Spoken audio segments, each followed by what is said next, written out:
all business required of it by law or any other business may come forward at this time. Now I'll pledge allegiance. I pledge allegiance to the flag of the United States of America and to the republic for which it stands, one nation under God, indivisible, with liberty and justice for all. Thank you all. Evening, Mr. Wood. Good evening. How are you, sir? Good. What do you have for us tonight? I just have for you your edit registers for your initials so we can pay the bills. All right. Make a motion for the EBIT registries as presented. Second? Got a motion and a second. All those in favor say aye. Aye.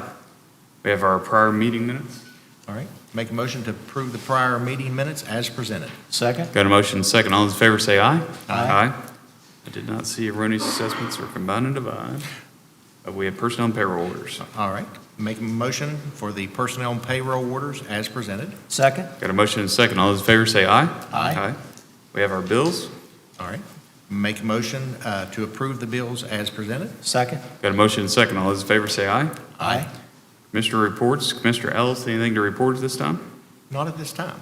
Okay. Commissioner DeWeese. Yeah, thank you, Commission President. Attended the Putnam County Fire Service Board on April 11th.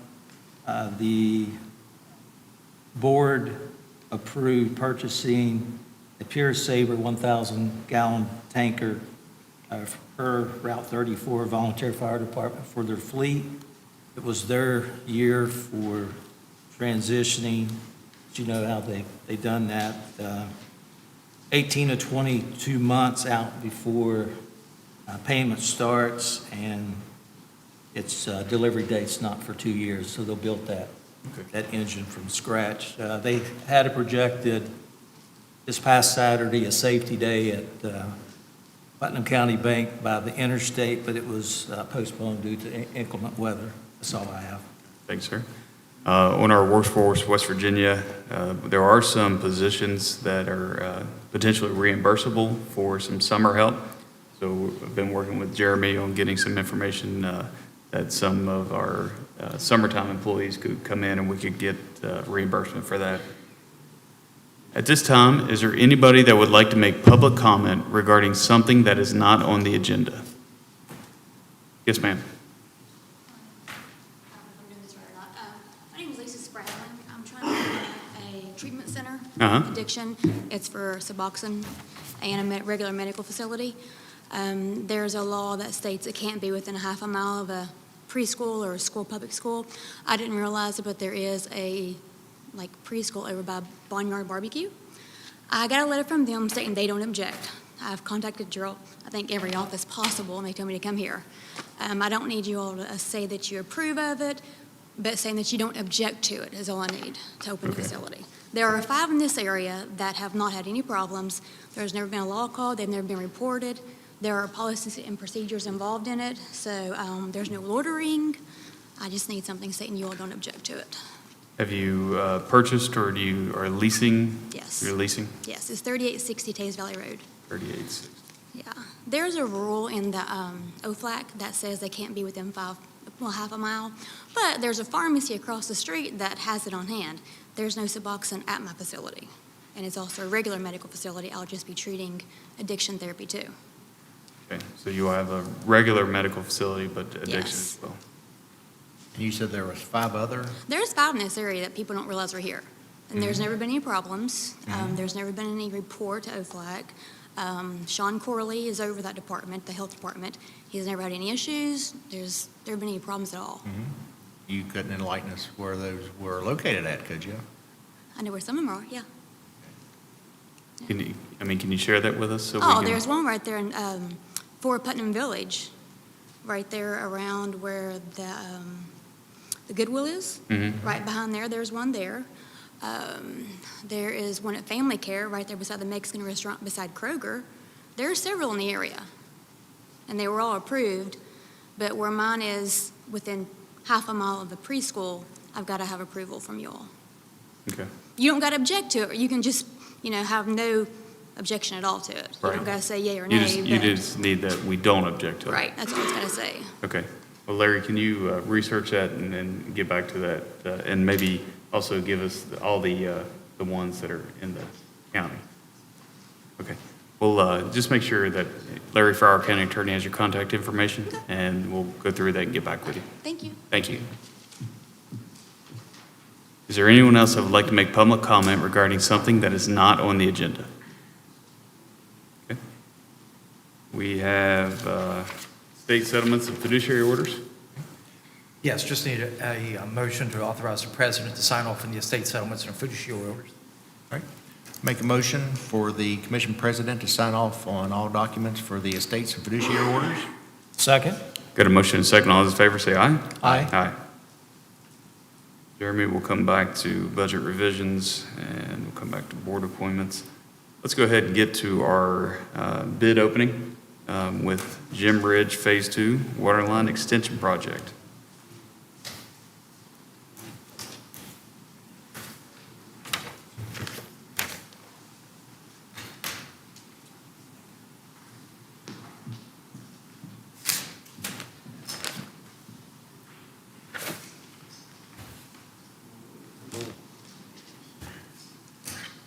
Yeah, move that mic over to him. First one is from CJ Hughes.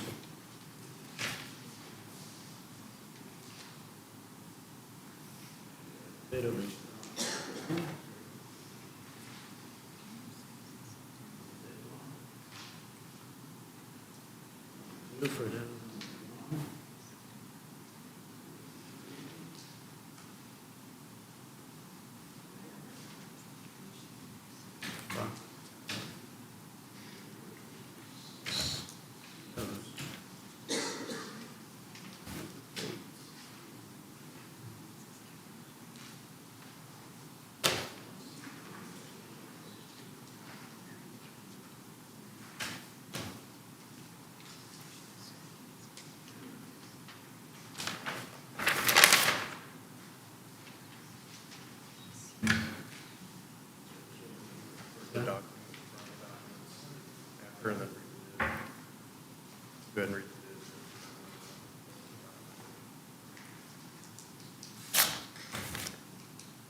Contracts awarded on the base bid.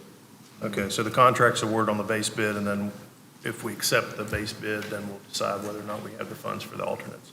The base bid is $3,421,539.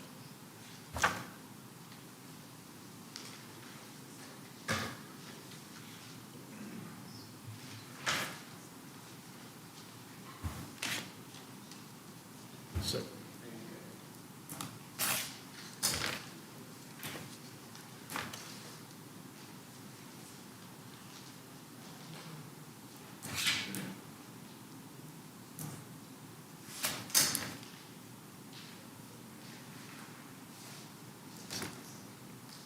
bid opening, let's see. One.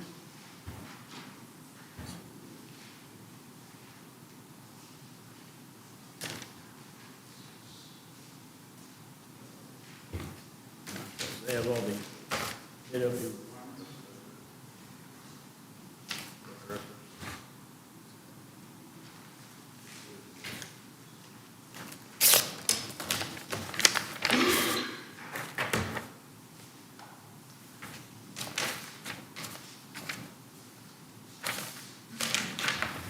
Okay, their base bid is $3,273,266.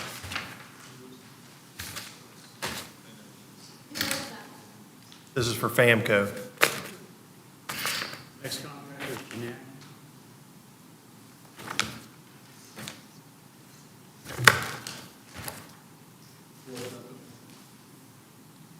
Chojnacki. CHOJNACKI.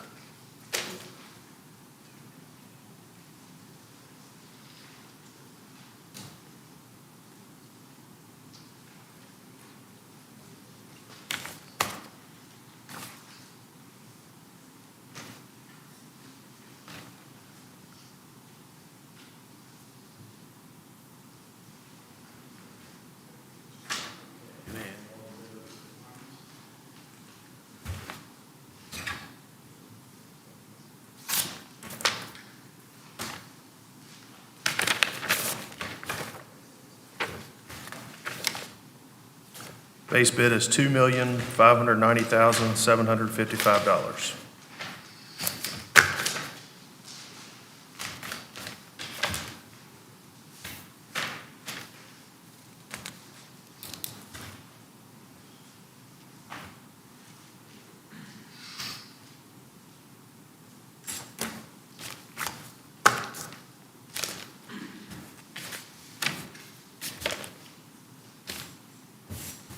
Next one is Thaxton.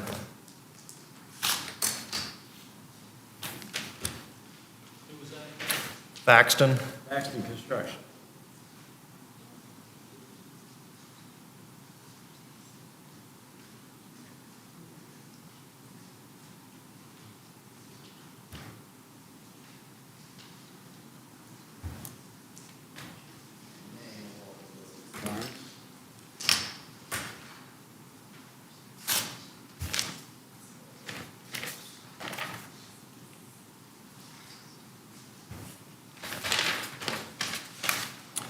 Base bid is $2,866,638.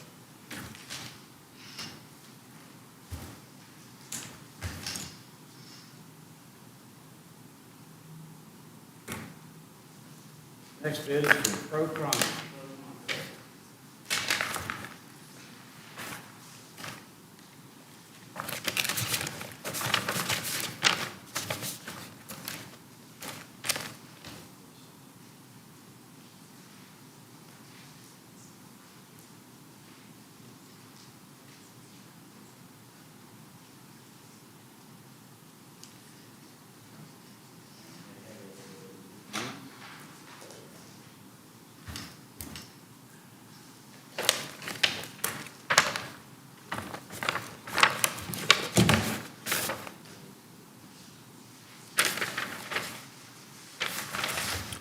Bid is $2,722,210.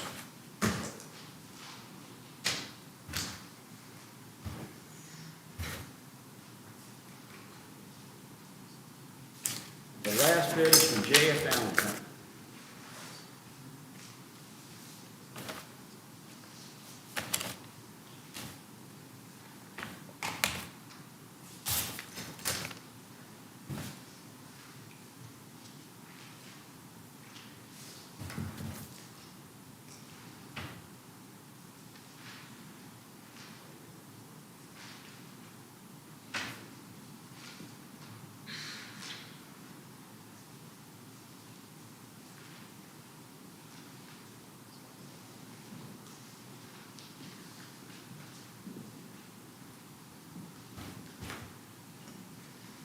And they have one.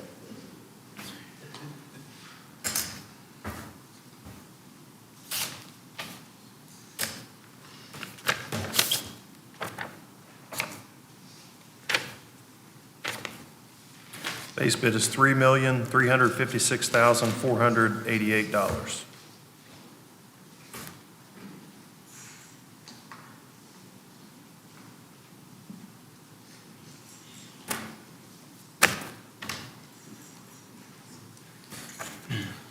Commissioners, I recommend allowing staff and engineering team to review, make sure all the documents are in there that are needed, and come back with a recommendation for the next meeting. So that will be at our May 9th meeting. Okay. Correct. Turn it. Okay. Make a motion for, to turn this over to staff for further review until our May 9th meeting. Second? Got a motion and a second. All those in favor say aye. Aye. Aye.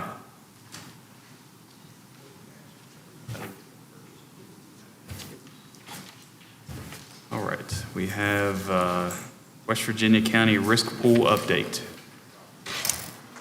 Mike, how are you? Good, how are you Yeah, doing? you can hear or up there, whichever you're more comfortable with. Okay, yeah, I might go over Okay. here so I can set this down, but appreciate it, Commissioner Skidmore. Good afternoon, everyone else. It's good to see everybody. I've been off the road a little bit more lately. I know Jeremy knows this, but I've got 2 9-month-old twins at home. That's been keeping me a little bit busy these days. But yeah, we like to get out every so often. We don't want to darken your doorstep too often and pester you, but it gives us a good opportunity just to give you an update on the program, make sure you understand what you have with us. And of course, in this case, obviously, we were notified that you will be accepting other bids this year, and again, gives us an opportunity to make sure everybody's up to speed on that. So I put a little bit of information together for you all.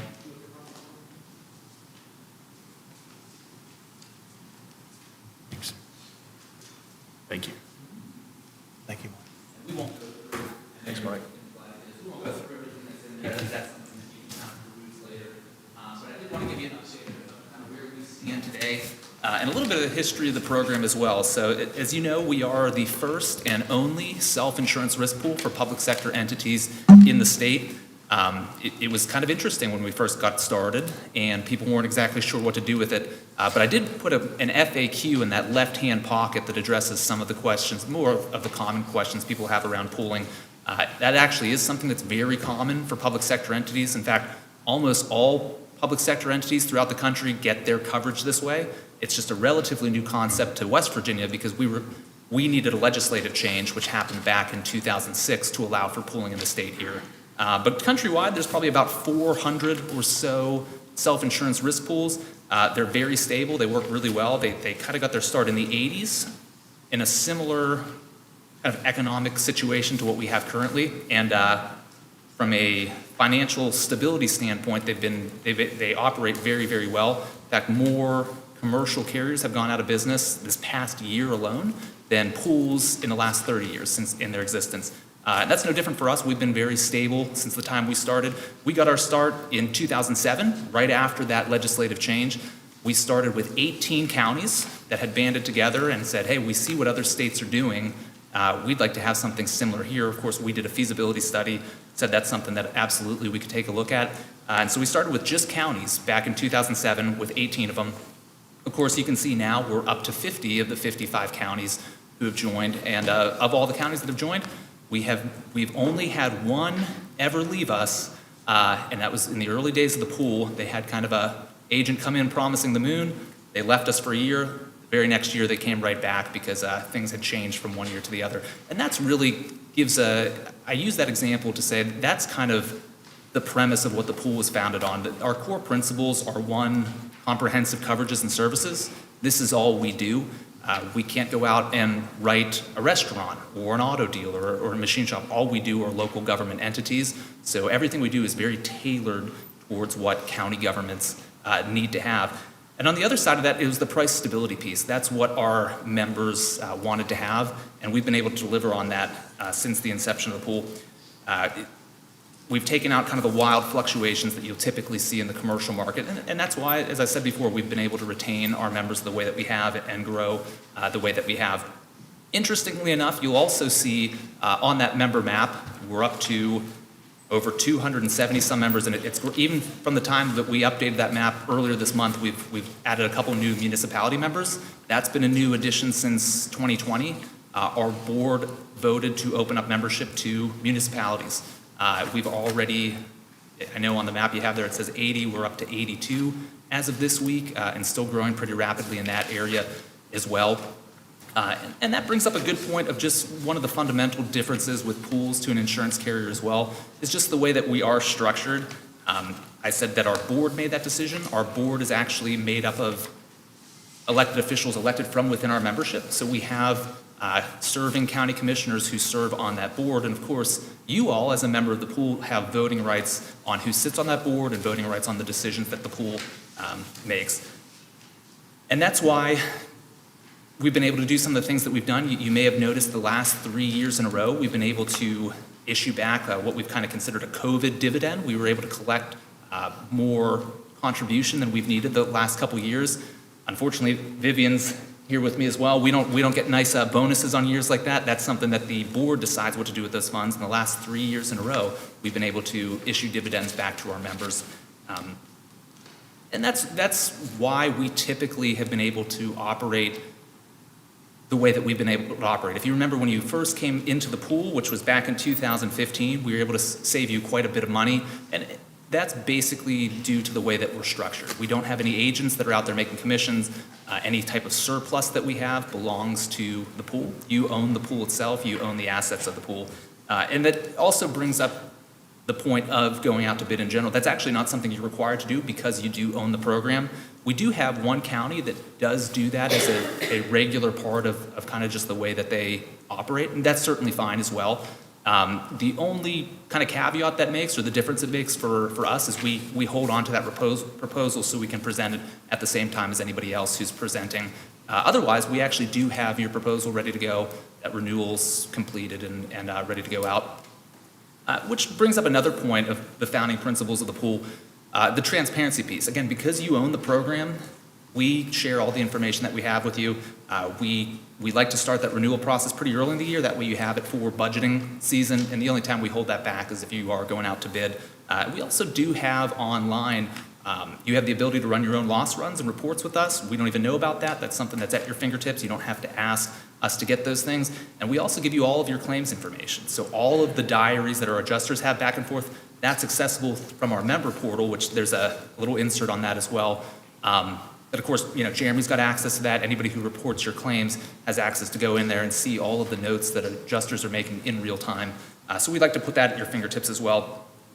Only other thing I want to mention, kind of from the coverage standpoint, again, nobody else can do quite the same level of tailoring to coverages that we have. With commercial insurers, for example, they can't offer coverage for petition to remove or land dispute cases or injunctive relief. We do all that. We write that in because that's something that's unique to local government. Commercial insurance can only respond when there's monetary damages. We can actually respond and do defense reimbursement, for example, in some of those cases as well. So we're really confident in the program. We would put it up against anything out there. It's the most comprehensive coverage that you can have, and we've been very pleased with the progress of it. But I just wanted to point out kind of what we do and what we have to offer from that standpoint. And the last thing I wanted to point out also is, yes, we do write your coverages. We think they're the most comprehensive that you can find. We do handle those claims in-house as well. But we also want to be there on the front end to help you avoid any type of losses from happening in the first place. That's where our risk control department comes into play. And in the right-hand pocket, you'll find a lot of information on that. I know we've talked about some of these things when you were wearing a different title as sheriff. But we can come in. We've actually got a couple former law enforcement officers on staff that do specifically law enforcement training. All of that is approved, so we can come in. There's no additional charge for it. We come to you. You don't have to send them to Charleston or Morgantown or anywhere else, and you can get some of those continuing education credits that all your deputies need. And we can come in. We've done some of that in the past. I know we've done some sexual harassment training for county employees. Again, all of that's something that's available to you at no charge. So just wanted to, again, present some information, make sure you have it, make sure you understand the program.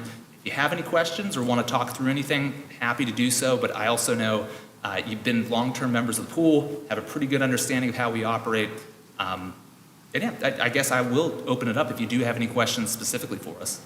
Mike, thank you for coming in for the presentation. Commissioners, any questions for Mike? I don't, about the for risk Mike, pool? we appreciate you. Yeah, No, yeah, sir, appreciate I it. do We not. enjoyed the relationship and hope to see it continue, obviously. All right, Thank Thank you. you so much. Thank you. Vivian, good to see you. Nice to see you guys.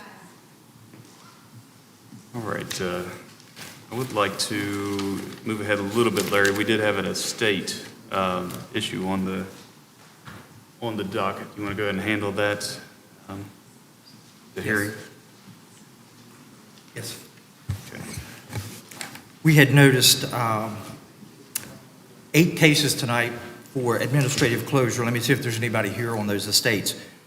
Barbara Eggleton, is there anybody here representing that estate? Dennis Raines, Michael Raines, Deborah Rossick, Richard Lewis Smith, Mildred Thornton, Odie Lee Treadwell, or Rexel J. Wade. Is there anybody here on any of those estates? Okay. I'll give you a brief summary, Commissioners. All of these estates have been open. The earliest one, I think, was a 2002 case. The latest one, I think, is 2009. Either they have not been closed in the normal fashion, or documents haven't been filed. Notices were sent out to all of the representatives of the estate that have been appointed on it, as well as any heirs or creditors. We have received, I believe through my office, correspondence from just about all of them. None of them were objecting to any of the closures of the estates. So it'd be my recommendation that we administratively close those estates. All right.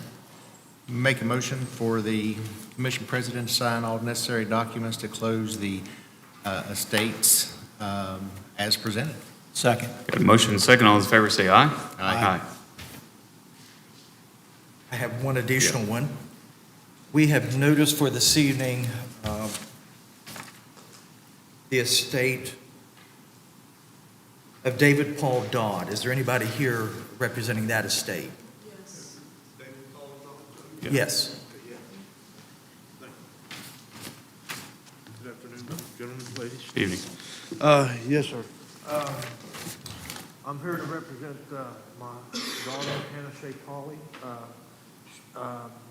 Her cousins came up here and filed for estate of David Dodd.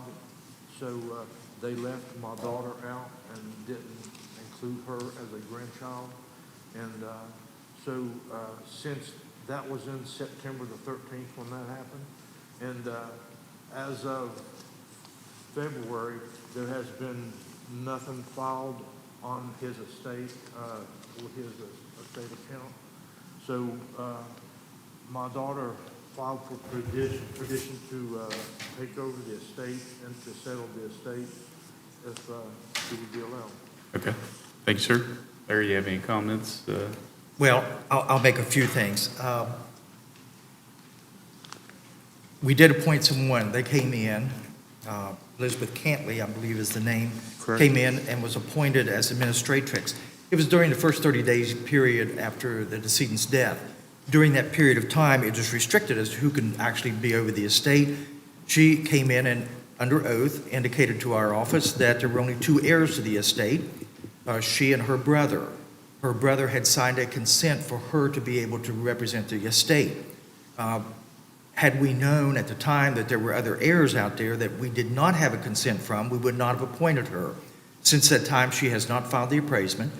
We have tried to be in touch with her to get her to do an updated or corrected heirs list that's been sent to her, or attempted to be sent to her on at least 2 occasions. Those have not been returned, and in fact, at this point, the mail that we're sending to her is being returned. Apparently, she moved and left no forwarding address, so we don't have any way of actually getting in touch with her. There has been a request to have her removed, and it'd be my recommendation that the county commission does, in fact, grant the request and have her removed. The person that is requesting that she be removed has indicated she's willing to step forward and complete the process for the administration of the estate. And I think she's here this evening as well. Okay. So first, we need you need a hearing? Do we need to actually have a public hearing? We certainly can. Well, it just says hearing and order. You tell me what we need, or can we just approve the order? I think you can just approve the Okay. order. Elizabeth Cantley is not here this evening. Okay. Then I think, and I do not remember your name off the top of my head. Hannah Pauley is the individual. Do you have anything you want to say? I just want to do right what's before my papa. That's all I want to do, to settle this estate, you know? I just want to do what's right for everybody in this whole situation. And it's my understanding that you're willing to step forward, take over the administration of the estate if Yes. Mrs. Cantley is removed, and post any bonds that may be necessary? Yes. So in this order to remove, is that just the president's signature or all 3? It is just for the president. Okay. I'll make a motion for the commission president to sign all necessary documents to remove Elizabeth Cantley from the being a matrix to the estate of David Paul Dodd. Second. Got a motion and a second. All those in favor say aye. Aye. You have the appointment paperwork? I think that one just simply removes her. And then she can go through the office to do the Yes. rest? Okay. All right. So the removals happened, and then you'll just work through the fiduciary office on the becoming the appointment? In 1 week, we need to report to the fiduciary office? Is that what you're 1 saying? week or, they can do it, you can do it tomorrow. Do it tomorrow? Yeah. Okay. You might, if you do it tomorrow, come down later in the afternoon, because that order has to go down and be recorded before we can appoint somebody. Okay, sure. But yeah, sometime tomorrow afternoon. Tomorrow afternoon, then we'll be up and see you, okay? All right, thank you. All right, thank you, folks. All right, we'll go back to, I think we just saw Mr. Summers step out. Melissa, you can go ahead and get started with the rezoning request.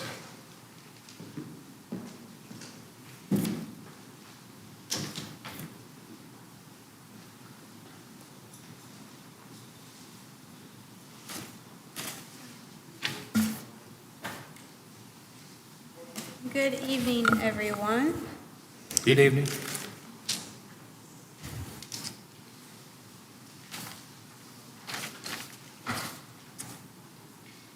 Need my glasses. All right. This is a public hearing for rezoning of property, which is an amendment request to your adopted zoning ordinance.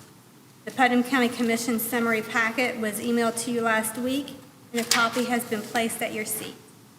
On February 23rd, the applicant, abutting landowners within 250 feet of the subject parcel, and Planning Commission meeting attendees who signed in were sent certified mail as notification of tonight's public hearing.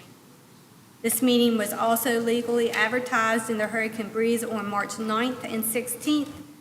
Further, a meeting notice was placed on the property on April the 20th. Albert T. Summers Family Trust desires to rezone parcel 48.4 of tax map 214 from R1 Single Family Residential to C2 High Density Commercial. The property is 7.09 acres, undeveloped, and located off Liberty Park Drive near the I-64 and Route 35 interchange. The rezoning request is number 2023-01. Article 2000 of your zoning ordinance details the amendment and hearing procedures for a rezoning request. The submitted rezoning application is included in your packet as attachment A. The survey is attachment B. It's also a blown-up portion there on the tripod. And the deed is included as attachment C. The property is not mapped in FEMA's 100-year floodplain.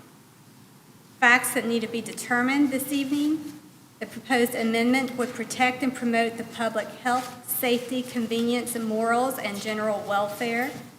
Is the amendment consistent in achieving the objectives of the adopted comprehensive plan, U.S. Route 35 Corridor Management Plan, and the Tays Valley Land Use Plan? If the amendment is inconsistent with these plans, has there been major changes of economic, physical, or social nature that has substantially altered the basic characteristics of the area? The Tays Valley Land Use Plan has objectives of land use conflicts, land use opportunities, aesthetics, beautification, administration, and enforcement.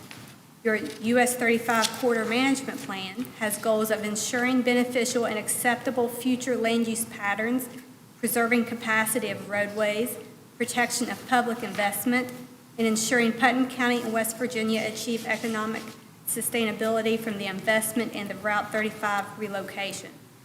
The comprehensive plan's mission statement is continuing the vision of improving the quality of life to make Putnam County a better place to live, work, and play, and all documents are there at the president's seat if you wish to look through the entire plan. Article 400 of the zoning ordinance for the R1 zoning district is included as attachment D in your packet. It is the intent of the R1 district to establish low-density residential areas consisting of single-family dwelling and compatible uses. This district shall provide for the requirements consistent with the community values and needs. Article 650 of the zoning ordinance for the C2 district is included as attachment E. It is the intent of the C2 district to provide a wide range of commercial uses whose nature of business requires convenient automobile and truck access. Such uses must be accessible to the county as well as the entire region, and must be planned in a manner to promote and protect commercial and working areas. A current zoning map and site photographs are in attachment F. Again, also, you have the survey on the tripod there. On both maps, the parcel is outlined. And properties in the general vicinity, you have parcels 33.4, 45.4, and 48.6. They directly abut the north, east, and south boundaries of the subject site and are all West Virginia DOH properties. They're zoned R1, and they're in the yellow on your map. Parcel 45.1 directly abuts the west property line. This property is zoned both R1 and C2. C2 is red on your map. An existing residential structure is located in the R1 portion of this land. The home is located approximately 770 feet away from the subject parcel. Parcel 48.2 is zoned R1 and has an existing residential structure within its boundaries. This dwelling is approximately 483 feet from the site. Parcel 48 is additional land owned by Summers Family Trust. It's zoned R1. An HI Highway Interchange zoning district, it's in maroon, is located further to the east. An existing residential structure is located on parcel 33.2, and it's about 442 feet away. The subject site is next to Interstate 64. South of the interstate are multiple properties which are zoned R2 mixed residential, and that's brown. The Putnam County Planning Commission held a February 21 public hearing for the rezoning request and unanimously voted to recommend the Putnam County Commission approve the application. The Planning Commission determined, 1, the proposed rezoning would benefit the community. 2, C2 properties already exist beside routes 34, 35, and I-64 intersections. And 3, the subject parcel has natural screening on both sides to help screen R1 properties. Prior to making their decision, the Planning Commission heard comments from Mr. T.J. Summers, Mr. Gary Barton, Mr. James Wilt, and Miss Ann Wilt. Their comments may be specifically found in section Roman numeral 8 of your packet. Your options this evening are to, if you desire further information, you may postpone or table the matter. If you find that the application does promote and protect the public health, safety, convenience, moral, and general welfare, and meet the intent of the reference documents, the application may be approved. Or 2, should you find that the property and the rezoning do not meet and promote the public welfare as described or the documents which we discussed, then you may deny the request. The last sheet in your packet is the rezoning worksheet. If you please use it to assist you. And I'm available for questions if you have any. All right, at this time, we need to have a public hearing. All right, I'll make a motion to open public hearing. Second? Got a motion and a second. All in favor, say aye. Aye. At this time, is there anyone who would like to speak regarding the rezoning presented?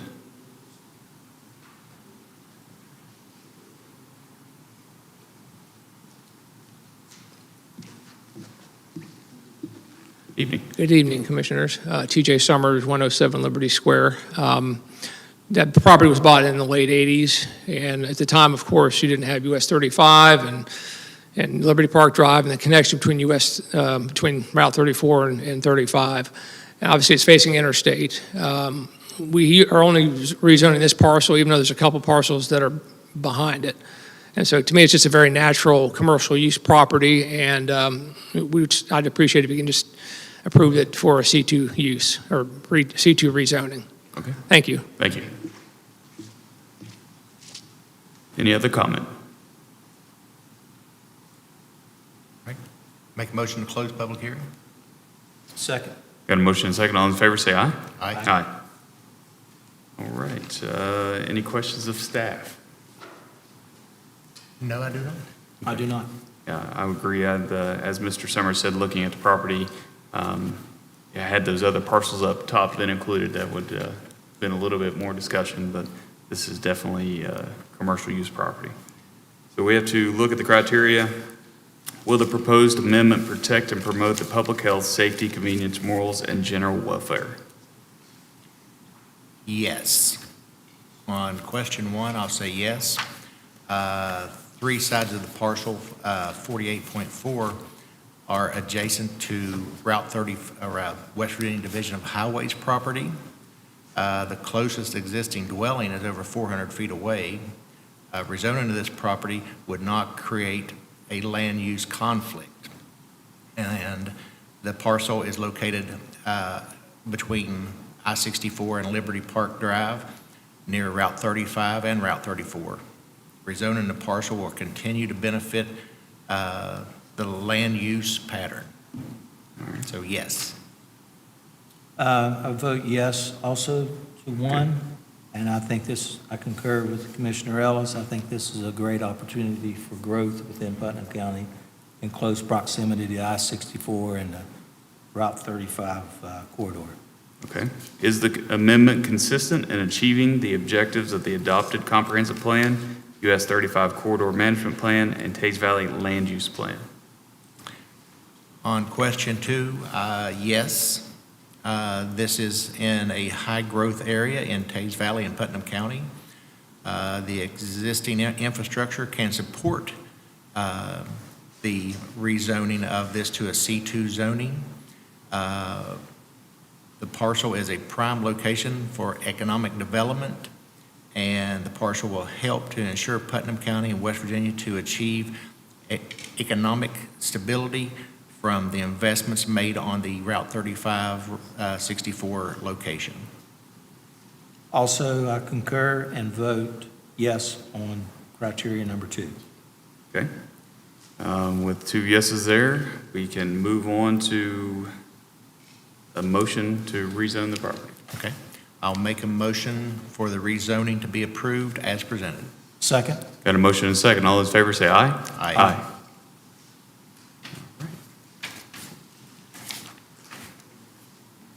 Good to go, Mr. Summers.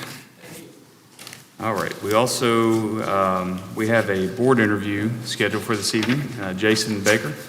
So we'll entertain a motion for a board interview. All right, I'll make a motion for a board interview. For executive session. To go into executive session for the purpose of a board interview. Second. Got a motion and a second. All those in favor say aye. Aye. Lost my paper.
You're saying that more would be done if significantly more of an informed decision.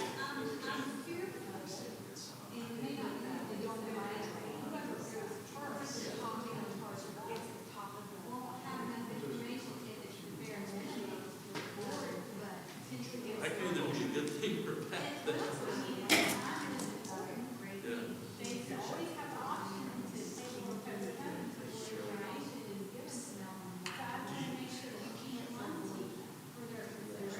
Do you think things like the actual interior floor plan, like elevations, may be necessary?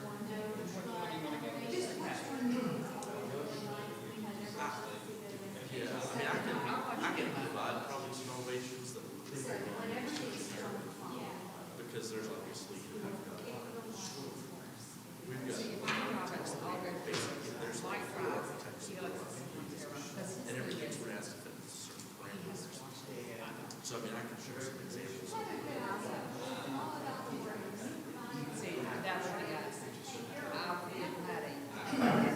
And honestly, by that time, I may actually have some real life. We've been working more on like civil engineering side, like building placement, and making sure that the grading and the, we're gonna have a full attention on, people like that. East corner, property, which would end up being dimension bonds, we've got a lot of that stuff coming out.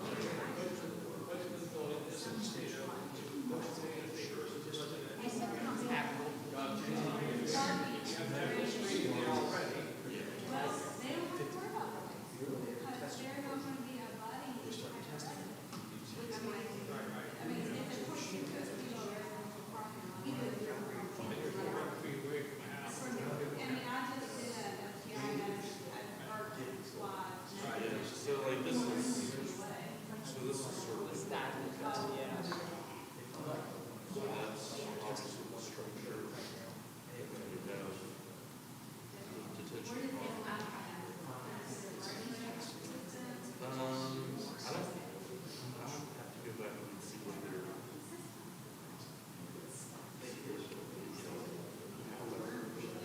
Yeah, I think they're putting the drainage back that way, more to the north, because I think that sort of falls off back to the creek back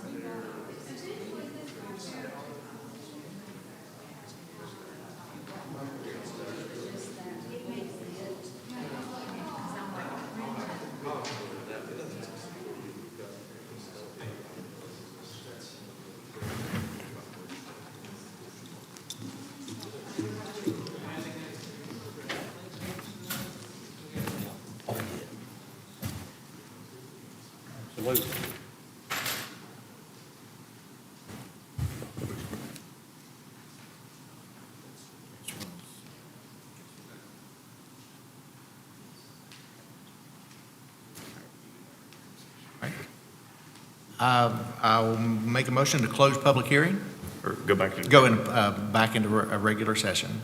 Second. Got a motion and a second. All those in favor say aye. Aye. Aye. He's got it. Easy. Me first.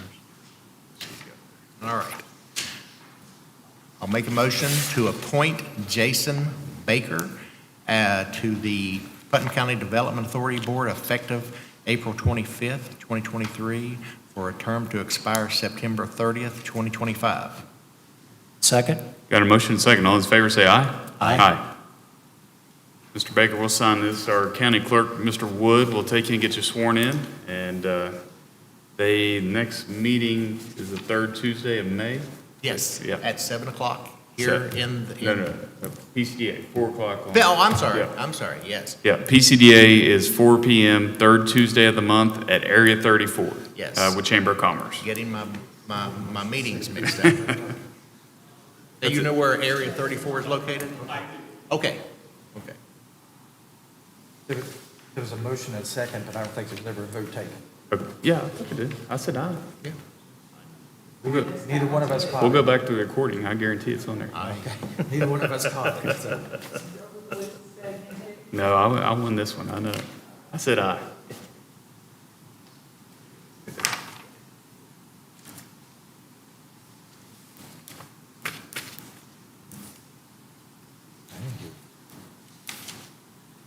I would have had you here at the, what is it? The Planning, planning board meets here What? at 7 o'clock that same night. We'll talk about that one day. Thank you. Yeah, thank you for your interest. Thanks for coming Thank in. you, sir. All right, Jeremy, do you have some budget revisions for us? I do, actually, I've got an agenda item first. Okay. We'll do change order number 7 with Swope Construction. This is on the Putnam County Sheriff Facility Project. This change order was reviewed and approved from Selling Associates. It is an increase to the contract of $5,921, which is a roof revision at stairwell number 1. It is to furnish and install revised roofing, scupper, downspout, and tie-in storm line. I just need a motion to approve and the county commission president to sign. All right, I'll make a motion for the commission president to sign all necessary documents for the change order as presented. Second. Got a motion and a second. All those in favor say aye. Aye. All right, any budget revisions? I do have one budget revision. This is from Department 403, the Circuit Clerk's Office. Request is to decrease contractual services by $13,106 and to increase materials and supplies by $13,106. This is for furniture within their office. All right, I'll make a motion to approve the order as presented. Second. Got a motion and a second. All those in favor say aye. Aye. Okay, and also have 3 orders, all from Department 911. I'll read them all together, and you guys can make the approval at the end. The first one is to issue a check to Premier Construction Group, LLC, for $32,976.25 for work on the Confidence Tower. The second one is to S&S Engineers for $37,922.50 for the Kell Tower site engineering work. And the last one is for $7,081.52 to Alpha Technologies for a network switch. All right, I'll make a motion to approve the orders as presented. Second. Got a motion and a second. All those in favor say aye. Aye. That's all I have today for you, gentlemen. All right. I believe we do have some board reappointments. Okay, we have several board appointments. I'd like to make a motion to reappoint Steve Browning to the Putnam County Historic Landmark Commission effective April 25th, 2023, and a term to expire on March 28th, 2026. Second. Got a motion and a second. All those in favor say aye. Aye. All right. Also, we have a reappointment of Lowell Wilkes to the Putnam County Historic Landmark Commission effective April 25th, 2023, and a term to expire March 28th, 2026. Second. Got a motion and a second. All those in favor say aye. Aye.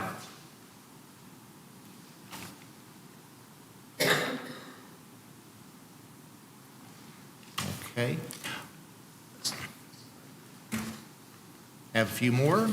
Reappointment of Joe Stevens to the Putnam County Convention or Visitors Bureau, effective April 25th, 2023, and a term to expire June 30th, 2026. Second. Got a motion and a second. All those in favor say aye. Aye.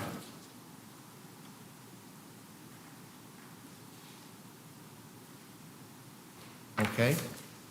I'd like to make a motion to reappoint Angela Harding to the Putnam County Convention and Visitors Bureau, effective April 25th, 2023, and a term to expire June 30th of 2026. Second. Got a motion and a second. All those in favor say aye. Aye. I would also like to make a motion to reappoint Amanda Ramey to the Putnam County Visitors Bureau, effective April 25th, 2023, and a term to expire on June 30th of 2026. Second. Got a motion and a second. All those in favor say aye. Aye. All right. Also, I'd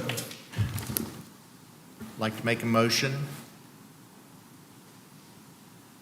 to reappoint Brett Ogden, I hope I said that right, to the Putnam County Dilapidated Building Enforcement Agency for a term April 25th, 2023, and to expire May 10th of 2025. Second. Got a motion and a second. All those in favor say aye. Aye.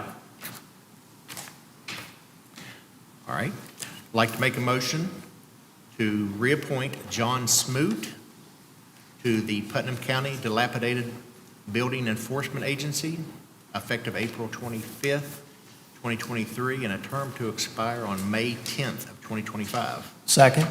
Got a motion and a second. All those in favor say aye. Aye. All right. I think we're down to one. All right. I'd also like to make a motion to reappoint Charity Fleur to the Putnam County Dilapidated Building Enforcement Agency, effective April 25th, 2023, and a term to expire on May 10th of 2025. Second. Got a motion and a second. All those in favor say aye. Aye. Mr. Deweese, I think you got a special appointment Hang for. on. Oh, we got one more? One more. Yeah. Like to reappoint David Call to the Putnam County Dilapidated Building Enforcement Agency, effective April 25th, 2023, and a term to expire on May 10th of 2025. Second. Got a motion and a second. All those in favor say aye. Aye. All right. Yeah, it's an honor and privilege to do this one. I would like to make a reappointment to appoint Linda Bush to serve on the Putnam County Historical Landmark Commission, effective date April 25th, 2023, with a term to expire on March 28th, 2026. And I'll second that. Got a motion and a second. All those in favor say aye. Aye.